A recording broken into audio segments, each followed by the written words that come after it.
Renaud. Bonjour Alix. Vous allez bien? Super, ça va et vous? Super, d'accord. On est ensemble aujourd'hui. Alors, on démarre bien sûr avec les informations afférentes à la lutte contre le coronavirus et l'expression qui dénonce la destruction du centre d'accueil de Yopougon BAE. Oui, et il le fait avec cette une. Comment des délinquants mettent toute la population en danger? Pour le confrère, rien ne saurait justifier cet acte qui met à mal les efforts du gouvernement dans la riposte contre le coronavirus. Face à cette situation, l'expression souligne la nécessité pour le gouvernement d'apporter la réponse appropriée pour éviter que ce qui s'est passé à Yopougon ne fasse des émules. Et hélas, Koumassi est rentré dans la danse et il y a eu des incidents similaires hier. Tout à fait, affrontement entre policiers et population hier. Le bilan de ces échauffourées fait état d'un blessé et de 21 interpellations. Selon l'Inter, ces populations s'opposaient à l'installation d'un centre de dépistage du Covid-19. Face à cette situation qui intervient pour les mêmes motifs après celle de Yopougon, le général Wagondo, ministre de la Sécurité et de la Protection civile, hausse le ton et déclare « Ce genre de comportement ne saurait être toléré ». Et malgré ces deux incidents, le gouvernement affiche sa détermination à déployer les structures de prise en charge de cette pandémie. Exactement, pédagogie mais fermeté contre les perturbations dans l'installation de centres de dépistage à Abidjan. C'est la réponse que le gouvernement a décidé d'apporter face à ces actes d'incivisme selon l'intelligent d'Abidjan. Pour illustrer ses propos, le confrère cite plusieurs personnalités au rang desquelles le ministre de la Sécurité et le directeur général de la Santé qui ont déclaré respectivement 21 personnes arrêtées. J'en appelle à l'esprit civique de chacun et nous avons peut-être manqué de pédagogie. Hélas, le coronavirus n'épargne aucune ville. Il y a certaines villes de l'intérieur qui sont touchées.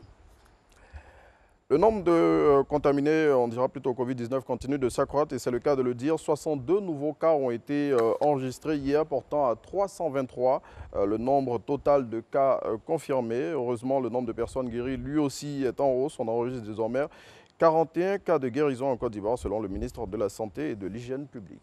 Et dans la gestion de cette crise, plusieurs malades ont été transférés hier à Grand-Bassam. C'est ce que révèle Soir Info qui indique que ces patients vont être accueillis sur le site du village des technologies de l'information et de la biotechnologie VITIB qui a été aménagé à cette intention. Il faut savoir que le VITIB fait partie des établissements retenus par les autorités ivoiriennes pour accueillir les malades du Covid-19 au même titre que le service des maladies infectieuses du CHU de Treichville et d'autres structures aussi bien à Abidjan qu'à l'intérieur du pays. Et on l'a appris hier via sa page officielle, le ministre d'État, M. Ahmed Bakayoko, est testé positif au Covid-19.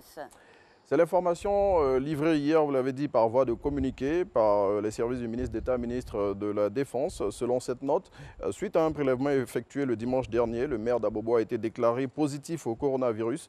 Ahmed Bakayoko s'est aussitôt mis en autoconfinement. Et pendant que le ministre d'État est en confinement, le Premier ministre a fait sa première sortie officielle hier après les 14 jours de quarantaine.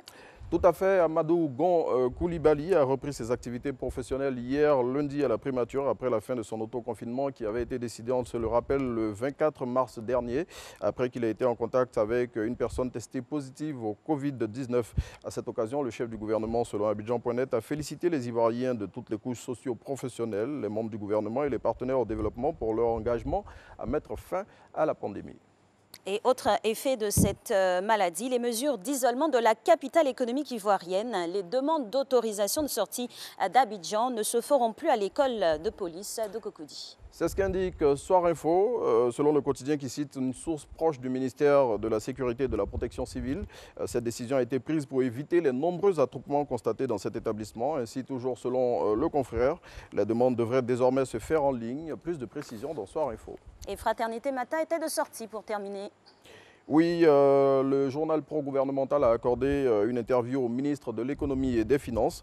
Dans cet entretien, Adama Koulibaly dit tout sur la mise en œuvre des mesures annoncées récemment par le Premier ministre en faveur des entreprises et des populations pour les aider à tenir pendant cette difficile période liée à la pandémie du Covid-19. Pour l'agentier du gouvernement, l'économie ivoirienne reste suffisamment solide et devrait rapidement remonter la pente dès la fin de la crise. Et que de bonnes nouvelles dans cette grisaille. Merci à vous, Régis. Merci. Non, pas Régis, à Renaud du ROR, Renaud Cobia. On se revoit dans